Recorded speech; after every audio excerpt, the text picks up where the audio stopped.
arrivons maintenant au chapitre 3 de cet évangile, chapitre 3 de l'évangile selon Jean, et au verset premier. Nous lirons aujourd'hui les versets 1 à 8.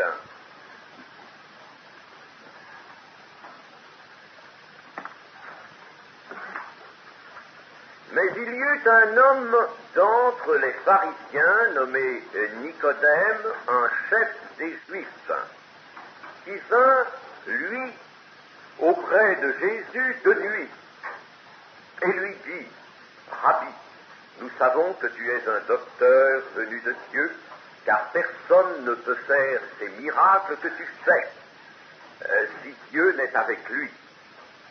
Jésus lui répondit: en vérité, je te le dis, si un homme ne naît de nouveau, il ne peut voir le royaume de Dieu. Nicodème lui dit: comment un homme peut-il naître quand il est vieux? Peut-il rentrer dans le sein de sa mère et naître? Jésus répondit: en vérité, je te le dis, si un homme ne naît d'eau et d'esprit, il ne peut entrer dans le royaume de Dieu. Ce qui est né de la chair est chair, et ce qui est né de l'esprit est esprit. Ne t'étonne pas que je t'ai dit qu'il faut que vous naissiez de nouveau. Le vent souffle où il veut, et tu en entends le bruit, mais tu ne sais d'où il vient ni où il va. Il en est ainsi de tout homme qui est né de l'esprit. Amen. Nous sommes obligés d'interrompre ici l'entretien de Jésus et de Nicodème, car l'ensemble de cet entretien nous donnerait trop d'ouvrage aujourd'hui. Vous savez, je le dis souvent, le texte biblique est un texte très condensé, très concis, et pour l'étudier, il ne faut pas en prendre trop à la fois. Nous avons ici le récit d'une visite nocturne rendue à Jésus par un homme nommé Nicodème. C'est un nom grec, d'origine grecque, qui cependant est bien un juif. Il est même d'entre les pharisiens, c'est-à-dire qu'il appartient à ce parti des pharisiens, et il est même chef des juifs, ce qui très probablement doit faire de lui un membre du Sanhédrin. Et comme tous les pharisiens, il attendait, comme tous les pharisiens, disons même plus largement tous les juifs de ce temps, il attendait le royaume, et il attendait par conséquent un roi appelé le Messie, le oint de Dieu. Mais ce roi, les pharisiens et bien d'autres en avaient une conception tout à fait particulière.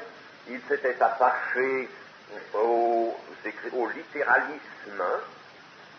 Ils avaient lu et étudié les Écritures suivant ce mode du littéralisme, et ils avaient recueilli des conceptions qui étaient absolument privées de toute inspiration, de toute illumination d'esprit. Ils connaissaient la lettre, c'est bien ce que dira Paul, ils connaissaient la lettre, mais la lettre tue parce qu'elle ne montre que des choses, des faits qui n'ont pas, sont dépouillés de leur signification, de leur portée, et puis alors ces faits se déforment et aboutissent à des conceptions terrestres, des conceptions à caractère sont absolument fortes et qui ne contiennent pas la vie. L'esprit seul vit ici. Et c'est ce qui manquait précisément à ces hommes. Alors Nicodème vient donc vers Jésus avec les conceptions qui étaient celles des pharisiens. Il pensait que le Messie puissant, il y a une mention d'ailleurs dans l'évangile de Luc à ce sujet, il pensait que ce Messie serait un roi puissant dont la première tâche serait de chasser Rome de la Palestine et même des régions environnantes et de faire de la nation d'Israël tout aussitôt le royaume de Dieu, c'est-à-dire le royaume messianique attendu qui était bel et bien un royaume devant s'implanter là, n'est-ce pas, sur la terre et conférer à Israël la royauté sur les royaumes, sur les autres royaumes, faire du Messie le roi des rois. Telle était la conception qui prévalait à ce moment. C'est de nuit que Nicodème va se rendre auprès de Jésus. On a beaucoup parlé de cela, et je ne sais pas pourquoi, on a trouvé toutes sortes d'explications, notamment qu'on ne pouvait pas se rendre vers un rabbi de jour, ça n'était pas correct, parce que de jour, tout rabbi, tout docteur, rabbi veut dire maître, maître enseignant, c'est-à-dire docteur, devant tout docteur, pendant la journée, employait son temps à enseigner et on ne pouvait le trouver disponible que le soir ou la nuit. Tout cela n'est pas exact. La vérité, c'est que Nicodème se cachait, tout simplement. Et cela nous est confirmé par d'autres passages de ce même évangile, chapitre 7 et verset 50. Nicodème, qui était venu de nuit vers Jésus et qui était l'un d'entre eux, leur dit, l'un d'entre les pharisiens, qui était venu de nuit vers Jésus. Vous voyez, c'était un fait caractéristique que cette visite nocturne. C'était caractéristique, c'est mentionné à nouveau là. Ça a suivi le personnage, en somme, cette forme de visite. Et puis, dans Jean 19 et versets 38 et 39, nous avons là quelque chose qui nous éclaire encore davantage.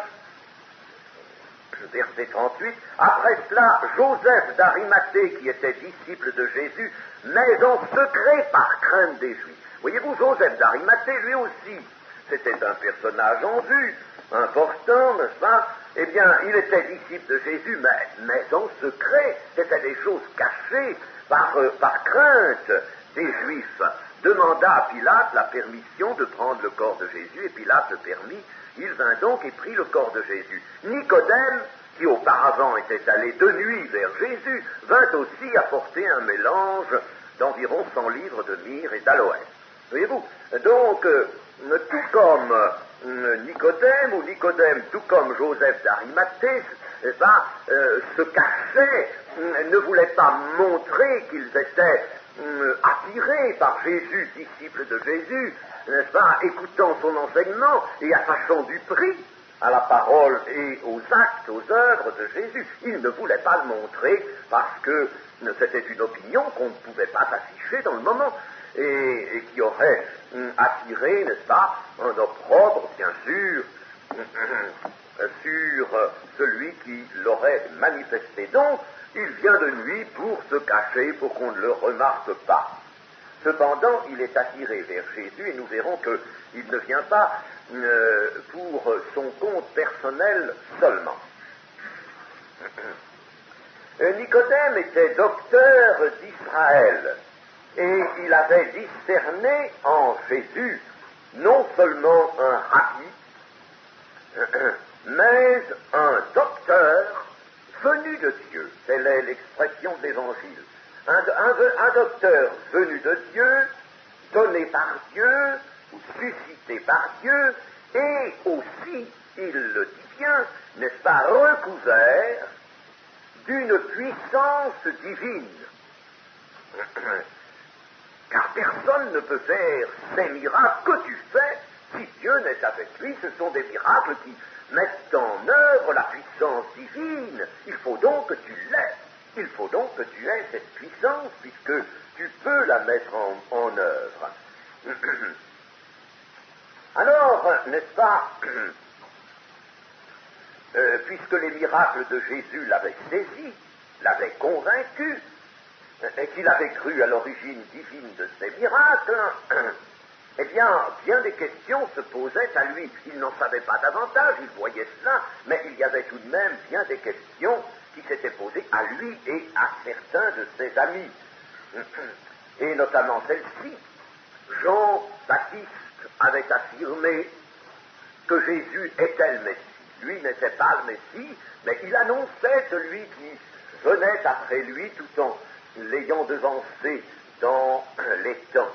Eh bien, est-ce que Jean-Baptiste avait dit la vérité? Et ce Jésus était-il vraiment le Messie d'Israël? C'était une question très préoccupante. Nous savons que tu es un docteur venu de Dieu. Nous savons, quelques-uns là qui nous sommes concertés, nous avons discuté longuement de ces choses. Et nous avons dû admettre, plusieurs, je viens comme le délégué de cela, nous avons dû admettre que tu étais un docteur venu de Dieu. Jésus, d'ailleurs, n'apparaissait pas aux yeux de ces hommes, les pharisiens, gens instruits, comme un docteur issu d'une formation régulière. Mais on savait qu'il n'était passé par aucune école. Il y a une mention, n'est-ce pas, dans l'Évangile. Comment celui-là, il enseigne les Écritures? Comment les connaît-il? Il n'a pas étudié. Il n'est pas allé étudier. Nous ne l'avons vu dans aucune de nos écoles. Alors, comment peut-il enseigner? Alors, c'est une chose, n'est-ce pas, qui faisait partie des réflexions de ces hommes. Comment c'est un homme qui n'a aucune formation au milieu de nous, il enseigne des Écritures, il fait des miracles. Oh, mais là, il y a quelque chose d'insolite, il faut que nous sachions. Nicodème vient d'ailleurs s'en informer avec beaucoup de sincérité et de respect même pour la chose. C'était un de ces pharisiens qui nous est sympathique dans l'Évangile, n'est-ce pas? Vraiment, il était sincère, évidemment, ça bouleverse absolument ses pensées, ses conceptions, mais il vient très honnêtement et très sincèrement s'informer auprès de Jésus. Et alors, brusquement, son entretien avec Jésus, dès son début, va prendre une direction tout à fait particulière. On ne va pas faire de discours, on ne va pas faire précéder l'entrée, le discours d'une entrée en matière, avec des mises au point, n'est-ce pas? On ne va pas s'entendre sur un programme d'entretien, de discussion, de dialogue, mais non, tout de suite, le Seigneur Jésus lance ce double Amen, Amen, Amen, en vérité, qui était l'exclamation propre au Seigneur, tirée d'un mot hébreu, le mot Amen. Eh bien, en vérité, puis voici une proclamation à la manière du Seigneur, c'est-à-dire dans des termes concis, sobres, en peu de mots, n'est-ce pas? Voici quelque chose de bouleversant. Je te le dis, toi qui viens me voir, toi qui veux savoir, je te le dis, si un homme ne naît de nouveau, il ne peut voir le royaume de Dieu. C'est peu de choses, mais c'est beaucoup, n'est-ce pas? Peu de choses dans les mots, mais beaucoup dans l'idée et dans l'affirmation.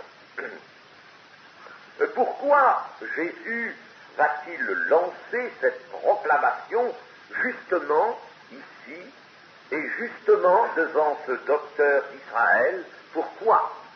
Parce que le temps en est venu. Nous avons déjà remarqué que Jésus fait des accomplissements. Il accomplit, il apporte des accomplissements. Il précisera dans cet évangile de Jean plusieurs fois qu'il ne parle pas de lui-même, qu'il ne fait pas des œuvres conçues qu'il conçoit lui-même. Il parle selon le Père. Il accomplit des œuvres dont le Père l'a chargé. Il y a accomplissement. accomplissement toujours, à l'heure voulue, au temps convenable, au temps marqué, même pour des rencontres qui n'ont peut-être pas par elles-mêmes une grande répercussion, n'est-ce pas? C'est la parole qui en a. Jésus pouvait lire dans les pensées de son interlocuteur, et ce sont ces pensées qui apportent le signe auquel Jésus va devoir opposer cette proclamation. Il y a des pensées qui n'échappent pas à Jésus. Nous venons de lire hier que Jésus ne se fiait point à eux, il les connaissait tous, il n'avait pas besoin qu'on lui rendît témoignage d'aucun homme, car il savait lui-même ce qui était dans l'homme. Il exerçait cet attribut de Dieu, l'omniscience, il savait, il avait en face de lui un homme, il savait ce que cet homme pensait. C'est ce qui fait la rupture de cet entretien. Nicodème vient, n'est-ce pas, quelque autre que Jésus aurait pu dire, eh bien, que veux-tu, que désires-tu, veux-tu que je te dise, quelle question particulière as-tu à me poser? Non, Jésus n'avait pas besoin de tout ce préalable, il savait ce qui était dans l'homme. Et par conséquent, tout de suite, il proclame la nouvelle naissance dont nous allons nous occuper. Aux idées que Nicodème et les pharisiens se faisaient du royaume de Dieu, car dans la pensée de Nicodème, il y avait la préoccupation du royaume touchant Jésus, à cause précisément de cette puissance dont Jésus faisait montre. Alors il pensait au royaume tout de suite, n'est-ce pas? Le roi, le Messie attendu, se rendrait illustre par précisément des miracles étonnants. Alors on était peut-être en présence de ce Messie. Et il pensait par conséquent au royaume de Dieu. Mais aux conceptions de Nicodème, Jésus va opposer le vrai plan de Dieu. Ah, tu penses au royaume. Ben, je vais te dire ce que c'est que le royaume. Mais d'abord te dire ce qui importe quant au royaume. Si un homme ne naît de nouveau, il ne peut voir le royaume de Dieu. Ce qui veut dire ceci, qu'un homme se préoccupe diversement, comme tu le fais, toi Nicodème, maintenant et d'autres, qu'un homme se préoccupe diversement de la venue du royaume de Dieu, cela lui servira à rien. Tu es sur une fausse piste, sur une mauvaise direction, toi et les autres. Ça ne sert à rien, tes préoccupations, tes espérances d'un royaume dont vous vous êtes fait vous-même l'image, par un défaut de pénétration des Écritures. Vous ne comprenez pas la puissance de Dieu, vous ne comprenez pas la puissance des Écritures, et alors vous vous êtes fait une image à votre complaisance du royaume de Dieu attendu. Eh bien, vos préoccupations sont vaines, ça ne vous conduit absolument à rien. Que faut-il si l'on pense au royaume de Dieu et si on espère le royaume de Dieu? Eh bien, il faut une foi individuelle chez tout homme, quel qu'il soit, une foi qui l'amène à naître, lui, cet homme, de nouveau, à naître de nouveau. Sinon, s'il ne naît pas de nouveau, eh bien, il ne verra pas le royaume de Dieu. Dans le terme grec qui est employé ici, voir le royaume de Dieu, il y a un double sens. Voir, c'est-à-dire voir apparaître la réalité royaume de Dieu. Voir se dégager, pas tout de suite, la réalité, car on ne peut pas saisir quelque chose, obtenir de Dieu quelque chose dont on ne voit pas la réalité. Dieu a fait des hommes et veut faire des hommes des créatures intelligentes, non pas des gens à qui l'on donne quelque chose par force, on attribue quelque chose dont ils ne comprennent pas le sens, le besoin ou la portée, mais Dieu veut que l'on sache, Dieu veut que l'homme sache ce qu'il lui donne et ce qu'il fait de lui. Ainsi donc, il est parfaitement inutile d'être à l'affût d'un royaume tel que vous le concevez, par un bouleversement politique, un bouleversement de la situation politique actuelle, et puis de l'apparition d'un nouveau royaume sur cette terre. Il est absolument donc inutile d'attendre cela, et ce qu'il faut attendre, ce qu'il faut désirer, c'est une transformation intérieure de tout homme, de l'homme.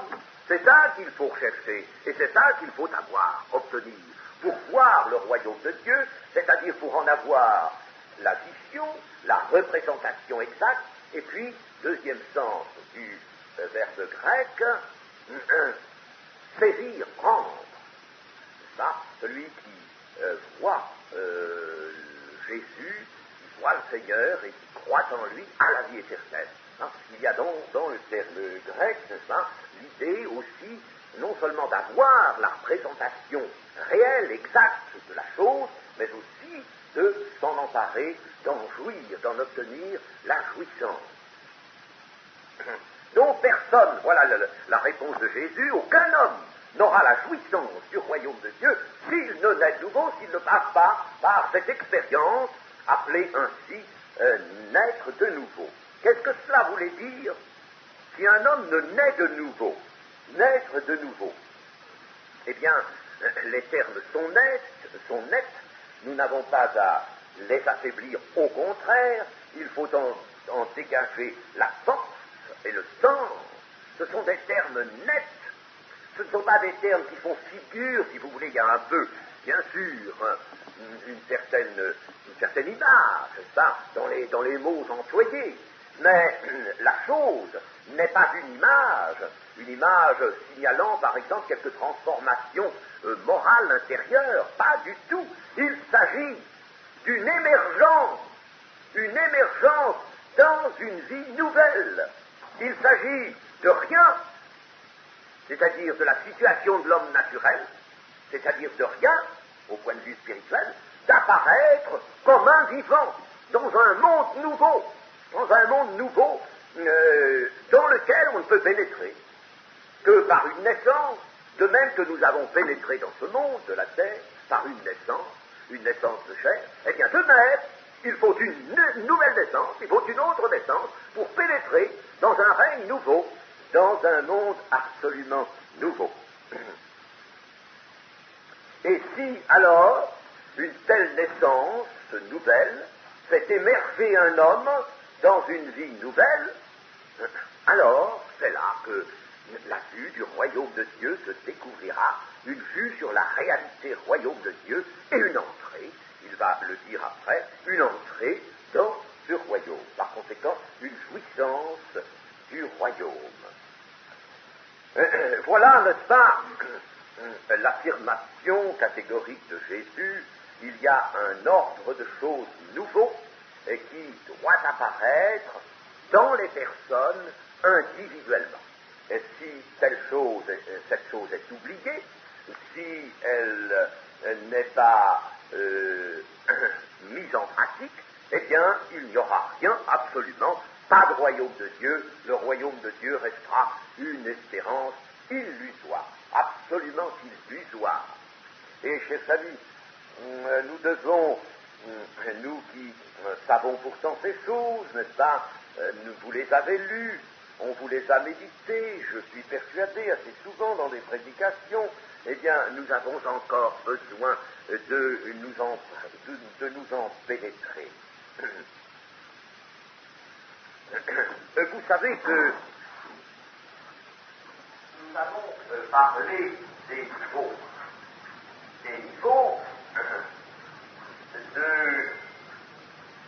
de création.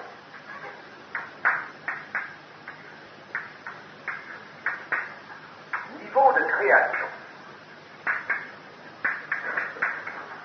Et je rappelle brièvement la chose, ceux qui n'étaient pas là, l'action créatrice de Dieu ne porte pas tout au même niveau. Il y a différents niveaux. Nous avons pu distinguer un niveau qui est le niveau de base, que nous avons appelé,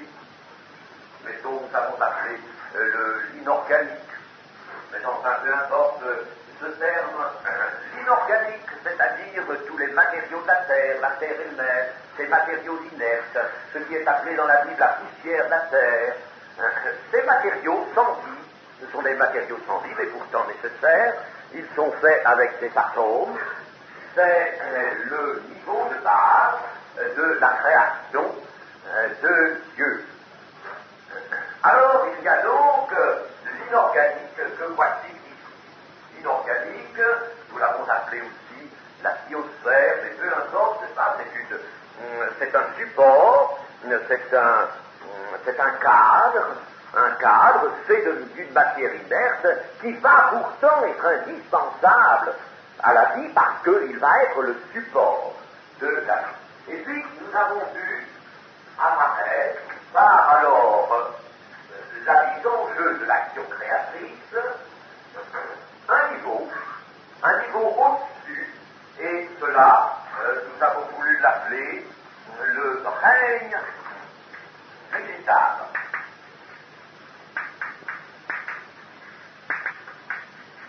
J'emploie à dessein le mot règne, n'est-ce pas?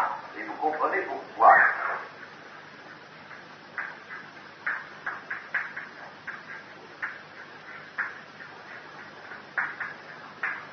Règne de l'inorganique, ce mot nous est utile.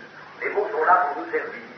Et puis, ensuite, un autre niveau de création s'est présenté. Nous l'avons appelé le règne animal. Et puis, encore un autre niveau s'est présenté et résultant de l'action créatrice, ça, si vous voulez, c'est l'homme. Mais attention, là nous arrivons à une distinction, il s'agit de l'homme tel que nous le trouvons maintenant, non pas, je ne parle pas de ce niveau-là lors de la création avant la chute. C'est le niveau actuel. Il y a eu un drame, il y a eu quelque chose, une transformation, si vous voulez, dans les niveaux de la création, et nous trouvons cela maintenant. Le règne végétal, le règne animal, l'homme. Bien entendu, ces règnes ne sont pas dépendants l'un de l'autre. Ils sont dépendants au point de vue structure, mais ils ne sont pas. Ils sont dépendants, si vous voulez aussi, du fait que tous vont chercher leur matière dans les matériaux de la terre, c'est-à-dire dans le règne de l'inorganique. Mais il n'y a pas, naturellement, nous rejetons bien loin de nous l'idée transformiste, évolutionniste, qui voudrait que l'homme vint du règne animal et que le règne animal et le règne végétal soient sortis du règne de l'inorganique par simple évolution au gré de facteurs inconnus d'ailleurs, n'est-ce pas, mais enfin de facteurs naturels qui n'auraient pas fait appel à la force créatrice de Dieu. Eh bien, alors c'est là que nous arrivons maintenant à ce niveau dont parle Jésus, n'est-ce pas, et qui est celui de l'homme, celui-ci nous l'appelons l'homme naturel maintenant, n'est-ce pas, et c'est ici que nous trouvons cet homme né de nouveau, que nous allons appeler, si vous voulez, l'homme spirituel. Nous l'appelons l'homme spirituel, puisque c'est Jésus même dans ce passage qui dit ce qui est né de l'esprit est esprit. Alors nous lui donnons ce nom d'homme spirituel. Eh bien, ce que Jésus signale, c'est ce passage-là, n'est-ce pas, mettons, si vous voulez, de A en B, de ce niveau-là à ce niveau-là. Une nouvelle naissance. Il y a donc, par conséquent, transport, c'est un transport de l'homme naturel à un niveau de création différent. Son corps n'est pas affecté pour l'instant, puisque l'opération, c'est-à-dire le changement, le transfert de niveau, est une affaire d'esprit, et doit se faire par conséquent dans l'esprit de l'homme. C'est l'esprit de l'homme qui est d'abord affecté, mais ensuite, puisque l'esprit est affecté, le corps de l'homme sera affecté, et c'est naturellement la résurrection qui s'ensuivra. La résurrection est donc appelée par ce changement de niveau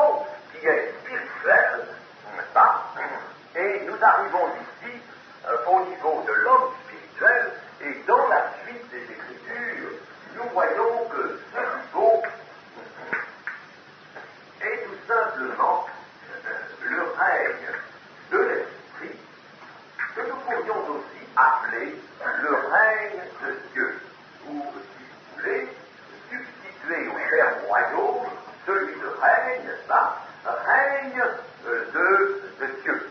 Règne des dieux ou règne de Dieu. Je vous expliquerai pourquoi nous reviendrons en détail là-dessus et je vous montrerai qu'il y a véritablement un règne.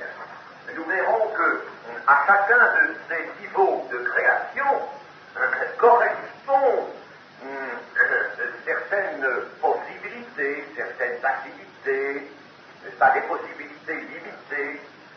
Et puis, lorsque nous arrivons à ce niveau supérieur, le niveau supérieur, celui de l'homme spirituel, né de nouveau, le règne de Dieu ou le règne de l'Esprit, alors là, nous verrons quelles sont les possibilités, nous verrons qu'elles sont grandes, immenses, et qu'on peut appeler ce niveau vraiment le niveau du règne de Dieu ou du règne de l'Esprit. Voilà donc, n'est-ce pas, le règne de Dieu atteint, mais cela par le moyen d'un changement de niveau qui sera une action créatrice, laquelle fera naître de nouveau. Il y a là une naissance. Le végétal, n'est-ce pas, naît. L'animal naît aussi. L'homme naît. Il est né, à l'origine, il est né de la terre. Il naît, n'est-ce pas. Et ici, cet homme naturel, qui lui est à ce niveau depuis la chute, cet homme naturel doit passer, nous dit le Seigneur, à ce niveau, à un autre niveau, pour entrer dans le règne, n'est-ce pas? Il est impossible, par exemple, une pierre qui appartient à ce règne-là, n'est-ce pas, au règne de l'inorganique, c'est impossible à une pierre de passer à ce niveau-là. Elle ne peut pas faire pousser une tige, elle ne peut pas se couvrir de fleurs. C'est impossible, elle a beau être arrosée, elle a beau recevoir le soleil, elle reste pierre. Et il faut bien que nous comprenions cela, c'est le Créateur qui nous parle ici. Dans la parole de Jésus, c'est par lui et pour lui que toutes choses ont été créées, comme le dit l'Épître aux Colossiens. Eh bien, c'est lui, il fait quelque chose, il est devant toute la création qu'il a faite. Et il nous dit ici, ce qui est né de la chair est chair, ce qui est né de l'esprit est esprit. Vous n'y pouvez rien, vous ne pouvez absolument rien, ce n'est pas à vous qui pouvez quelque chose. Si un caillou est venu dans cette création au niveau de l'inorganique, il est caillou, il est là à ce niveau, il ne peut pas changer de niveau. Et pour qu'il change de niveau, eh bien, il faut que l'action créatrice s'emploie, et c'est ce qui a eu lieu au début, nous l'avons vu dans la Genèse, n'est-ce pas, que la terre produise des végétaux. Alors, ordre de Dieu, mise en mouvement de l'action créatrice, et les matériaux de la terre passent à un niveau de création au-dessus. Là, nous avons vu aussi ce passage-là, n'est-ce pas, de l'inorganique au règne animal. Nous avons vu aussi l'homme créé de la poussière de la terre, n'est-ce pas, mais son niveau voulait que Dieu lui donne plus qu'il a donné aux autres règnes et qu'il lui donne notamment l'esprit, le souffle d'esprit, la ressemblance à Dieu. Eh bien ça, c'était évidemment pour Adam qui a perdu tous ses privilèges, tous ses avantages, et qui en somme, n'est-ce pas, était arrivé à ce niveau, mais qui a opéré une chute. Et Adam, n'est-ce pas, a fait cela. Dieu l'avait placé à ce niveau-là, mais, n'est-ce pas, Adam est redescendu à un niveau. Il a perdu ses privilèges, il est mort. C'était une mort, nous l'avons expliqué, un recul. Le passage d'un plan de création à un autre plan de création, c'était une mort. Vous étiez mort par vos offenses. À nous qui sommes pourtant physiquement vivants, n'est-ce pas, aux hommes sur la terre qui sont vivants, hommes naturels, le Seigneur dit, vous étiez morts par vos offenses. Vous étiez morts. Eh bien, il s'agit maintenant, n'est-ce pas, dans l'état actuel des choses, de passer, c'est le salut, bien sûr, cela s'appelle salut, mais le salut, c'est donc le passage d'un niveau de création à un autre pour arriver au règne de Dieu, au règne de l'Esprit. Nous allons voir un passage de l'évangile de Luc qui va d'ailleurs corroborer cela.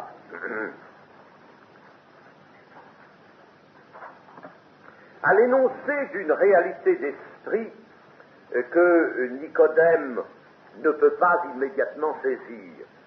Ça nous arrive, ça arrive souvent, n'est-ce pas, encore maintenant, on a des idées toutes faites, on a des conceptions que l'on tient de son éducation religieuse, par exemple, ou de ses conceptions philosophiques, de sa culture, si vous voulez, n'est-ce pas, toutes ces questions à faire de culture, d'une sorte de culture, eh bien nous avons une certaine forme de culture, et puis de cette culture, nous en avons obtenu des idées toutes faites, nous avons des conceptions. Eh bien, Nicodème avait sa culture, lui aussi, et il avait des conceptions toutes faites. Alors, il ne peut rien comprendre du tout de ce que, brutalement, comme ça, le Seigneur Jésus lui dit. C'est quelque chose de fort, d'un petit peu fort, n'est-ce pas? Si un homme ne naît de nouveau, il ne peut voir le royaume de Dieu. Alors il va rétorquer, comment un homme peut-il naître? Quand il est vieux, peut-il rentrer dans le sein de sa mère et naître? Ça nous paraît un peu sot, c'est d'ailleurs pourquoi l'idée de Sophie s'est attachée au nom de ce pharisien, n'est-ce pas? Nicodème, en général, n'est-ce pas? On fait servir de son nom pour désigner quelqu'un qui est un petit peu sot. Mais il n'est pas si sot que ça. C'est tout simplement un homme qui, en lui, n'a que la conception rationnelle. Rationnelle, entendons-nous, rationnelle au niveau de la terre, n'est-ce pas? Lui, qu'est-ce que vous voulez? À la parole de Jésus, il oppose, lui, à son tour, le cours de sa pensée, qui est toute retenue dans les faits terrestres, et une question lui paraît logique. Et la réalisation d'une naissance nouvelle, réalisation d'une naissance nouvelle lui échappe complètement. Comment? Quand on est déjà né une fois, et quand on a même pris l'âge sur cette terre, il faut recommencer une autre vie, en repassant par une naissance. Alors, pour repasser par une naissance, il faut rentrer dans le sein de sa mère, il faut revenir, n'est-ce pas, là où on est entré dans ce monde. N'est-ce pas? Dans le fond, sa réponse est tout à fait logique. C'est la réponse de l'homme qui raisonne, de l'homme qui ne fait appel qu'à sa logique aux moyens dont dispose l'intelligence humaine, n'est-ce pas, et qui n'a aucune inspiration des choses, touchant les choses que Jésus lui annonce. Cela viendra plus tard, mais pour l'instant, il ne l'a pas. On voit d'ailleurs à sa réponse combien toutes les espérances messianiques et toutes les conceptions des Juifs étaient vraiment terrestres et complètement en dehors de toute réalité spirituelle. On parlait d'esprit, on parlait d'une chose qui s'opère dans l'esprit, ah ça non, lui il ne voit que les choses de la terre, les faits connus de la terre, il n'en voit pas d'autres. Nous en sommes exactement à ce point-là, aujourd'hui, plus encore que jamais, des hommes résolument aveuglés, parce qu'ils ont supprimé toute source, ils ont éloigné d'eux toute source d'inspiration, ils ne veulent pas de Dieu, ils ne veulent pas de la révélation, pas de la Bible, tout cela pour eux n'est rien du tout, ils décrient tout cela, ils le détruisent, Dieu n'existe pas, Dieu est mort à leur gré, alors ils sont matérialistes, ils essaient de raisonner toutes choses, ils tombent bien entendu constamment sur des écueils, parce qu'il est impossible de raisonner. Il y a un tas de choses qui ne se raisonnent pas sur la terre, un tas de choses qui échappent au raisonnement. Mais si cultivés soient-ils, si instruits soient-ils, n'est-ce pas, ils ne comprennent pas ça, ils n'ont pas encore compris que sur la terre même, des choses qu'on voit, des choses qui nous sont manifestées par le moyen de nos sens ou de notre observation scientifique, eh bien, il y a des choses qui ne se raisonnent pas du tout. Il y a des choses qui échappent complètement au raisonnement. Ça, ils ne veulent pas le savoir. C'est véritablement un aveuglement, mais l'Écriture combien a raison de nous montrer que les hommes sont aveuglés, même s'ils ont acquis dans les universités des titres, s'ils ont fait des diplômes, s'ils ont des diplômes, s'ils ont fait des études prolongées, et s'ils sont capables de savants discours, d'employer toutes sortes de terminologies qui font impression. Vous savez, la plupart des sciences, beaucoup de sciences, attention, ça, il y a quelquefois, bien sûr, il y a des choses utiles dans les connaissances humaines, mais il y a quantité de sciences qui sont gonflées avec des mots, des terminologies. Supprimez ces mots et ces terminologies, il n'y a plus rien du tout. Il ne reste plus rien. Hein. Je détruirai la sagesse des sages et l'intelligence des intelligents. C'est une parole solide, ça, qui est dans la Bible. Il ne faut pas se laisser tromper par l'aspect brillant, les apparences de la science d'aujourd'hui, des sciences d'aujourd'hui, n'est-ce pas? Il y a beaucoup de verbiage, de mots, de bavardage, absolument, de bavardage. Prenez l'existentialisme, par exemple, dans la gamme des doctrines philosophiques. Prenez maintenant le structuralisme de plus fraîche date. Hein. Vous n'y trouverez que du bavardage. C'est du bavardage avec des mots qui font impression, surtout pour ceux qui ne les connaissent pas. Or, comme chaque branche, chaque discipline a son vocabulaire, un vocabulaire spécialisé, une terminologie toute particulière, alors, ce doit être savant parce qu'on ne comprend pas. Ça. Il y a tellement de mots, de beaux mots là-dedans, des mots tirés du grec, la plus souvent, n'est-ce pas? Ce doit être très grand, ce doit être savant. Oh, mes amis, quelle illusion! Ainsi donc, devant des faits très simples, devant des faits simples mais qui échappent à la logique humaine, l'homme se trouve souvent désemparé. Prenons garde, nous, de ne pas être des raisonneurs, chers amis. Ne soyons pas des raisonneurs, et ayons cette intelligence de comprendre que ce que Dieu a fait dans l'univers, mais tout ne se trouve pas représenté sur la terre, tout ne peut pas être raisonné avec les éléments de la terre. Je vous ai l'autre jour bien montré qu'il y avait des vérités, des réalités qui étaient connues ou interprétées de manière différente selon l'observateur ou la position de l'observateur. Ça, c'est connu. Je l'ai dit quelquefois, n'est-ce pas, dans des entretiens à des matérialistes. Je leur ai dit, mais enfin, vous affirmez quelque chose. Voyons, vous prenez prétexte de certaines observations scientifiques, mais vos observations scientifiques n'ont rien de solide. Elles dépendent de l'observateur. Ne savez-vous donc pas ces choses? Ah oui, bien sûr, en matière de science, n'est-ce pas, on peut dire qu'une chose est apparue comme cela, mais il faut tout de suite mentionner, n'est-ce pas, comment on l'a observé, d'où on l'a observé. Et la preuve, c'est que maintenant qu'on peut, au moyen de satellites, observer de plus près les étoiles, n'est-ce pas, de plus près, enfin, disons, observer tout au moins en dehors de tout ce qui pouvait altérer l'observation, l'atmosphère et autres, et toutes sortes de rayonnements, eh bien, maintenant, on s'aperçoit que l'astronomie doit être révisée de fond en comble. Tout dépend de l'observation. Nous sommes dans les limitations sur la Terre. L'univers de Dieu est bien plus grand que ce que nous connaissons. Alors, voyons, ne limitons pas Dieu, ne raisonnons pas. Je vous assure que je suis affligé quand je me trouve en présence de chrétiens qui raisonnent. Qui raisonnent. Vous savez que vous causez un grave déshonneur à Dieu. Un grave déshonneur lorsque vous raisonnez. Vous ne comprenez pas, mais ne raisonnez pas. Ce n'est pas votre raisonnement qui va vous ouvrir la connaissance d'une chose que vous ne comprenez pas. Vous ne comprenez pas. Alors humiliez-vous. Soyez ces pauvres en esprit, n'est-ce pas, dont nous avons parlé. Les pauvres en esprit. Le règne de Dieu, le royaume de Dieu est à eux. Pourquoi? Les pauvres en esprit, le royaume de Dieu leur appartient et est à eux. Mais parce que les pauvres en esprit, n'est-ce pas, ils savent. Rappelez-vous notre première loi d'hier, ils savent qu'ils sont dépossédés. Ils savent que l'homme n'est pas un tout, que l'homme est un organisme qui a besoin d'autre chose, besoin de quelque chose, d'un environnement que Dieu seul peut créer et donne. Alors ils ont besoin, ils aspirent à cet environnement. Ce sont des mendiants de l'esprit, des mendiants de ce qui leur manque.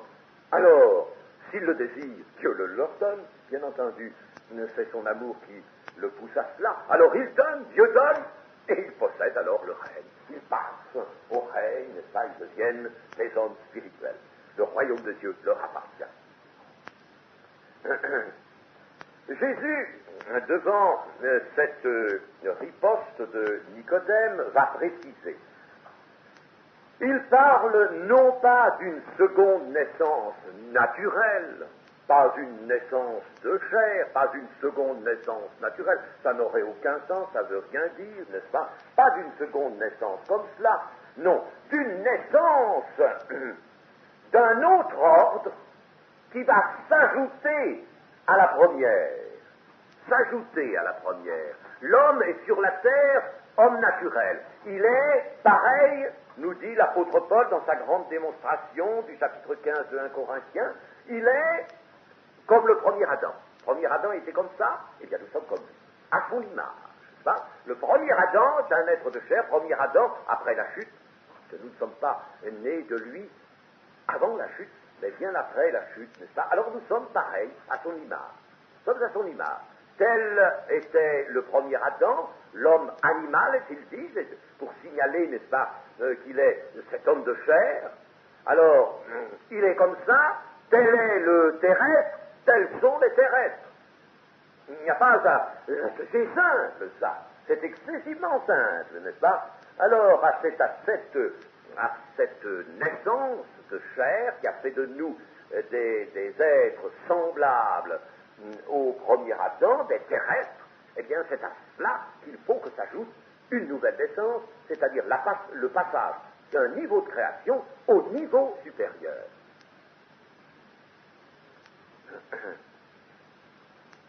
Et le Seigneur Jésus va alors là préciser que cette naissance nouvelle, qui est d'un ordre nouveau, qui s'ajoute à la première, est caractérisée par ceci, d'eau et d'esprit. Si un homme ne naît d'eau et d'esprit. Et il est évident que ces deux termes devaient parler, réveiller quelque chose dans l'esprit de Nicodème, parce qu'il savait très bien le rôle que l'eau jouait dans l'Ancien Testament, dans les pratiques cérémonielles de la loi de Moïse.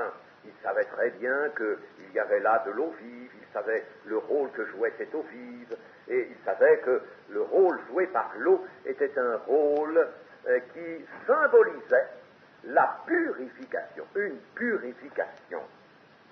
Alors donc, naître d'eau, cela veut dire naître d'une purification.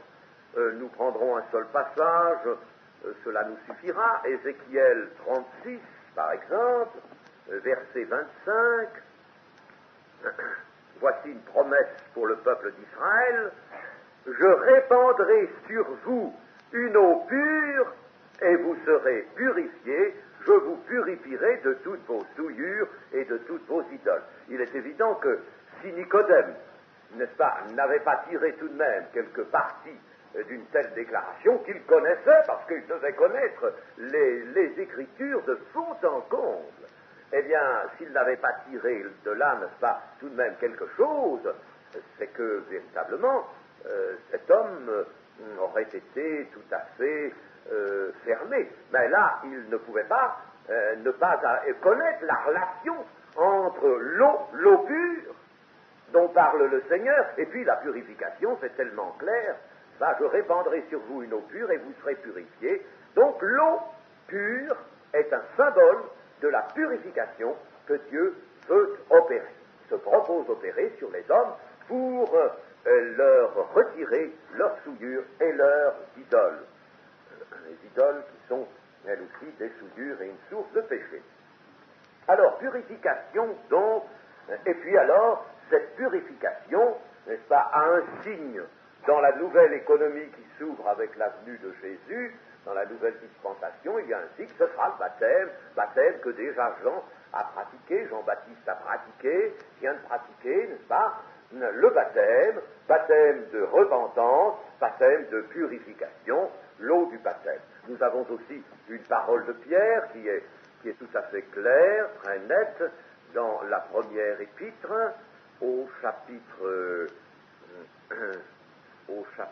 3 et verset 21, cette eau, c'est-à-dire l'eau du déluge, était une figure du baptême, qui n'est pas la purification des souillures du corps. Ce n'est pas évidemment l'eau du baptême qui purifie les souillures du corps, nous le pensons bien, c'est une purification qui nécessite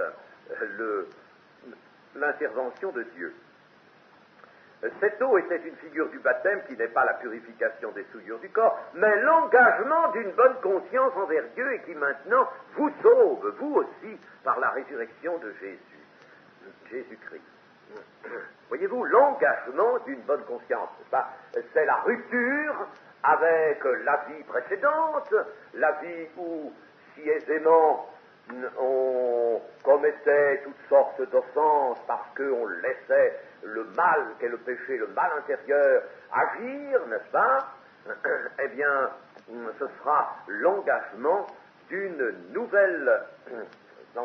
bonne conscience envers Dieu. Ce sera fini de cette vie, il y aura rupture avec la vie précédente et entrée dans une vie nouvelle. Et puis, il faut dire aussi que le passif sera liquidé. Dans la Bible, il apparaît maintenant que devant la justice de Dieu, c'est pas tout de dire maintenant nous changeons, n'est-ce pas? Dieu nous donne la force de changer, mais il y a aussi cette conception de la justification, c'est-à-dire la liquidation du péché. Comme dit Pierre, vos anciens péchés vous ont pardonné. Il y a cela. Naissance d'eau, purification, et naissance d'esprit, c'est-à-dire naissance d'une régénération. Et voilà l'esprit, n'est-ce pas, qui intervient pour faire sauter le pas, n'est-ce pas, pour franchir le seuil entre l'homme naturel et l'homme spirituel pour aller de A en B, n'est-ce pas, voilà, pour franchir, sauter ce seuil, ce qui est impossible, n'est-ce pas, à l'homme.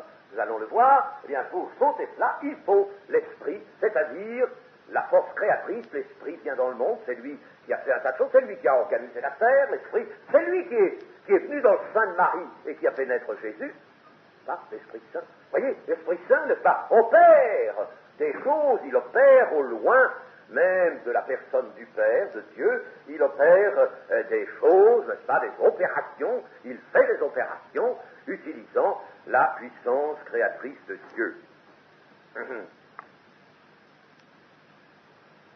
Naissance donc d'esprit, naissance d'une régénération.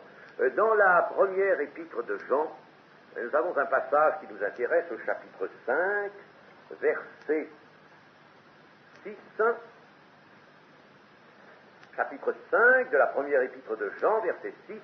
C'est lui, Jésus-Christ, qui est venu avec de l'eau et du sang, non avec l'eau seulement, mais avec l'eau et avec le sang. Et c'est l'Esprit qui rend témoignage, parce que l'Esprit est la vérité. Il y en a trois qui rendent témoignage, l'Esprit, l'eau et le sang, et les trois sont d'accord. Ils opèrent ensemble, ils font une même chose, n'est-ce pas, permettant ce passage de A en B. Pourquoi trois éléments ici, l'eau, le sang, l'eau, n'est-ce pas, est le symbole, avons-nous dit, dans tout l'Ancien Testament, le symbole de la purification. Et c'est très bien, chez les Juifs, Dieu voulait montrer par toutes ces pratiques, toutes ces ordonnances, il voulait leur montrer qu'ils avaient constamment besoin de venir dans des conditions déterminées, rechercher la purification que Dieu leur donnait, moyennant l'accomplissement de ces ordonnances. Alors, il leur donnait une purification pour qu'ils marchent vraiment d'un autre pied. Il leur donnait cette purification. C'était l'eau qui en était le symbole. Mais attention, le sang, c'est le rachat. Je vous ai parlé du passif. Et le passif, n'est-ce pas, il faut le sang. Pour l'actif aussi, le sang est utile, n'est-ce pas? Mais il est mis là, n'est-ce pas, essentiellement pour le passif. L'eau, c'est très bien de vous purifier maintenant, mais vous avez la responsabilité du passé devant Dieu. Il y a cet acte de condamnation devant la justice de Dieu qu'il faut clouer à la croix. Christ a cloué à la croix l'acte de condamnation. Le passif, donc, est lui aussi à liquider. Justification. C'est pourquoi il y a l'eau et le sang, et puis l'esprit, et les trois sont d'accord, ils opèrent ensemble, ils opèrent cette nouvelle naissance. Ainsi, l'homme naturel vient au monde sur un plan, sur un niveau de création dans le temps actuel, il vient à un certain niveau, et rien ne l'en fera changer. C'est ce que Jésus affirme ici, n'est-ce pas? Et il énonce là une vérité scientifique magnifique. Ce qui est né de la chair est chair, et ce qui est né de l'esprit est esprit.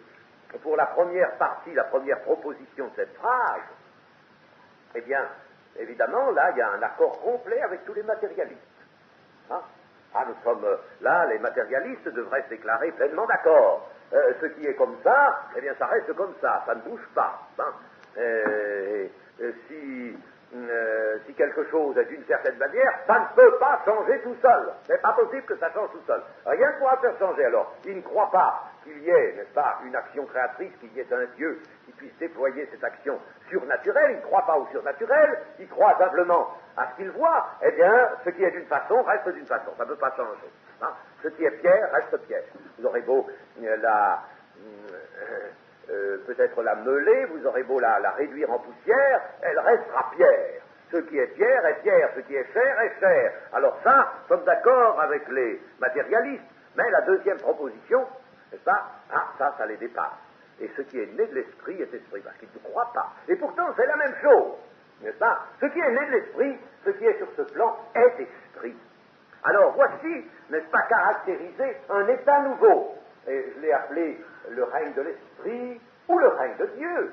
On peut tout aussi bien dire le règne de Dieu, le royaume de Dieu, si vous voulez, n'est-ce pas? L'homme spirituel qui est donc parvenu à ce règne, eh bien là, il est né de l'esprit avec un grand T, regardez dans vos versions, né de l'esprit avec un grand T, par la puissance de l'esprit, et il est devenu esprit avec un petit t, c'est-à-dire lui-même appartient à un règne nouveau. Et dans le développement de nos études, nous allons devoir nous informer de plus près des conditions de vie nouvelle dans ce règne où la nouvelle naissance fait pénétrer l'homme naturel, qui cesse d'être naturel et qui devient spirituel. Eh bien, dans ce règne-là de Dieu, de l'Esprit, nous allons voir un tas de choses et nous allons voir aussi comment on peut y évoluer. Nous allons voir ce qu'on y fait, comment on y évolue. Nous allons voir comment on lutte aussi, n'est-ce pas? Comment on est vainqueur. Nous allons voir toutes ces choses. Nous avons déjà dit quelque chose de très important hier, mais nous allons encore nous pencher sur cela, voir le rêve. D'une façon générale, n'est-ce pas? Nous reconnaîtrons ceci, c'est que chaque rêve a ses caractéristiques, il a, si vous voulez, ses lois, il a ses propriétés, n'est-ce pas? Et vous remarquerez une chose, c'est que tout individu qui est dans l'un de ces rêves, n'est-ce pas? Tout individu, bon, je ne parle pas de celui-ci, mais on pourrait peut-être aussi en parler. Je parle d'individus, par conséquent, d'êtres vivants, qui se trouvent dans ces niveaux de création, dans ces rêves-là, eh bien, qu'il se met au diapason de son rêve. Hein? Un végétal, que fait-il? Eh bien, il tend à mettre à profit son rêve. Il est dans un règne, n'est-ce pas, qui nécessite la lumière du soleil, qui nécessite l'air ambiant, il a besoin de la carbonique de l'air, il a besoin de la lumière, il a de la chlorophylle, il va transformer tout ça. Et puis alors, il tend, n'est-ce pas, à un optimum dans son règne. Il peut être entravé, il peut être gêné, mais il tend, n'est-ce pas, il épouse toutes les caractéristiques de son règne. Le règne animal, la même chose, n'est-ce pas, un animal, eh bien, il se met à l'aise dans son règne, n'est-ce pas. Son règne lui apporte certaines choses, il ne s'occupe pas de ce qu'il y a au-dessus de lui, ou de ce qu'il y a même en dessous, il s'occupe de son règne, et en somme, il va être moulé dans les caractères particuliers de son règne. Il va en être de même. Il va falloir que nous conformions aux caractéristiques du règne de l'Esprit, du règne de Dieu. Ça, c'est ça, une chose importante. Alors, ce qui est né de l'Esprit est Esprit. Il va falloir que maintenant l'homme naturel porté ici, devenu l'homme spirituel, s'adapte à son règne. Il va falloir qu'il évolue dans ce règne. Il va falloir qu'il épouse toutes les caractéristiques de ce règne nouveau dans lequel il est transporté. C'est ce que nous aurons à étudier plus à fond après. Mais voilà le sens, n'est-ce pas, de la seconde proposition de la phrase, cette phrase magnifique du verset 6, ce qui est né d'esprit, ce qui a reçu cette naissance par l'action créatrice de l'Esprit de Dieu, alors se trouve porté à un niveau de création tout à fait neuf, tout à fait nouveau, c'est ce que nous appelons la vie chrétienne, si vous voulez, la vie de disciple. Il se trouve porté là, et il va devoir se mettre au diapason de tout ce qui constitue les caractéristiques du règne nouveau. Quand l'homme est sur la terre, eh bien, vous le savez, il n'aime pas qu'on le retire des caractéristiques du règne terrestre. Et si ces caractéristiques sont mauvaises, ben tant pis, ça ne fait rien. Il en veut, il veut les garder, il ne veut pas qu'on le retire de là. Et il faut qu'il y ait toute la grâce de Dieu pour convaincre un homme de péché, le convaincre qu'il est dans un règne justement qui est mauvais, parce que ce règne-là est là, n'est-ce pas? Nous sommes ici un règne qui est le règne de Satan, si on voulait lui donner un nom, je n'ai pas voulu l'écrire, mais c'est le règne de Satan, Satan qui règne sur ce monde, Satan qui exerce toute sa puissance sur le monde entier est soumis à la puissance de Satan. Il est prince de ce monde, le voilà le règne. Alors il est mauvais ce règne, il est mauvais, ceux-ci ont été affectés, bien sûr, aussi, par la chute de l'homme. Mais ce règne-là, c'est lui qui commande tout, il est mauvais. Mais l'homme veut s'adapter à cela. Il veut d'autant plus, n'est-ce pas? Il s'adapte à son règne, il s'adapte à Satan. Tout ce que Satan lui dit, plus Satan lui en donne et lui donne de mensonges et lui dit de choses, n'est-ce pas? Plus il les accepte. C'est ce que nous voyons sur cette terre aujourd'hui. Le marxisme, le matérialisme, toutes ces idées folles, n'est-ce pas? Et puis alors, ce déchaînement des libertés incontrôlées, tout ça, c'est Satan qui veut ça. Voilà le règne. Alors il s'adapte, il veut là. Et quand on lui dit, mais non, il ne faut pas, il s'insurge.